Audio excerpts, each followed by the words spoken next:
মহারাজগঞ্জ বাজারে খাদ্য দফতরের অভিযান।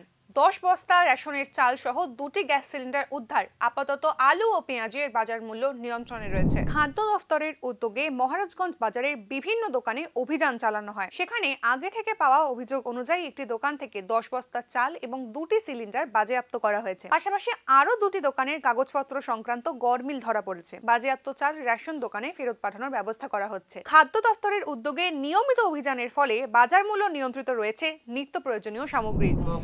প্রশাসনের পক্ষ থেকে খাদ্য দপ্তরের উদ্যোগে আমরা একটু মার্কেট রেগুলার যেভাবে করি মার্কেট ভিজিটে আমরা বেরিয়েছিলাম।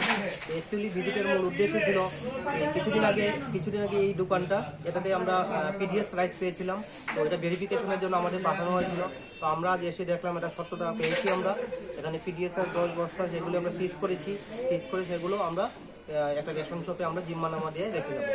এছাড়াও আমরা চাল পট্টিতে গিয়েছিলাম, সেখানে দুটো দোকানে আমরা ঠিকভাবে কাগজপত্র, ক্যাশ মেমো বা যে তারা পারচেজ মেমো কিছু পাইনি। কৃষ্ণ সাহা এবং সত্যনারায়ণ সাহা দুটো দোকান আমরা রিপোর্ট দেবো, এসডিএম সাহেবের পক্ষ থেকে শপথ দেওয়া হবে। এরপর আমরা আলু পেঁয়াজ সেগুলো দেখেছি। তো পেঁয়াজের ক্ষেত্রে দেখেছি রেটটা আগের থেকে অনেকটা কমেছে। পেঁয়াজ দেখা গেছে হোলসেল রেট এখন 52 থেকে 54 টাকা আছে এবং রিটেল প্রাইস 60 টাকার মধ্যে আছে। তো আমরা আশা করি বাজার এখন মোটামুটি নিয়ন্ত্রণের মধ্যে আছে।